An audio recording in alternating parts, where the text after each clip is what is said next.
I want to shift gears here to the new allegation against Andrew Cuomo. A second woman has come out indicating that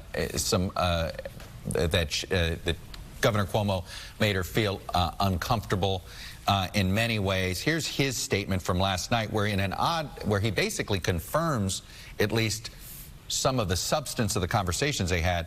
When she came to me and opened up about being a sexual assault survivor and how it shaped her and her ongoing efforts to create an organization that empowered her voice to help other survivors, I tried to be supportive and helpful. Ms. Bennett's initial impression was right. I was trying to be a mentor to her.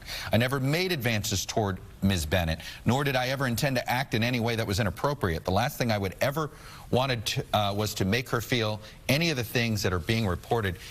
Carol Lee, that statement to me was pretty eyebrow-raising of itself, because it seemed to confirm at least some of the substance, and certainly to bring up her own sexual assault seemed to be highly inappropriate. Yeah, Chuck, and it's not very different and stands out from statements we've seen from officials in the past who've been accused of similar allegations where there's an outright denial. That's not at all, as you point out, what we see here. And this is something that Democrats are going to be asked about. The White House is going to be asked about.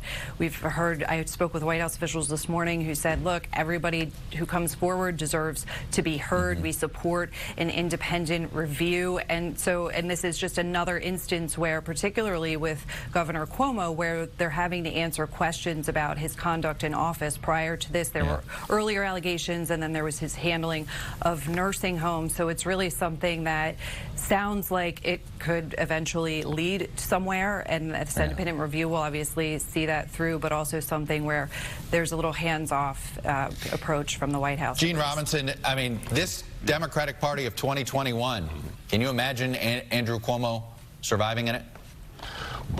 It's kind of tough right now. I mean, look, I've been in management, right, and I have managed and mentored female subordinates, and have done so without any reference to their sex lives. I mean, and that should be a no-brainer, and it should have been a no-brainer years and years and years ago, and it certainly is now. So this is a problem for him. Yeah, I think it's a big one. All right, I'm going to pause it there. There's obviously a lot more to say, but up against a break here when we come back.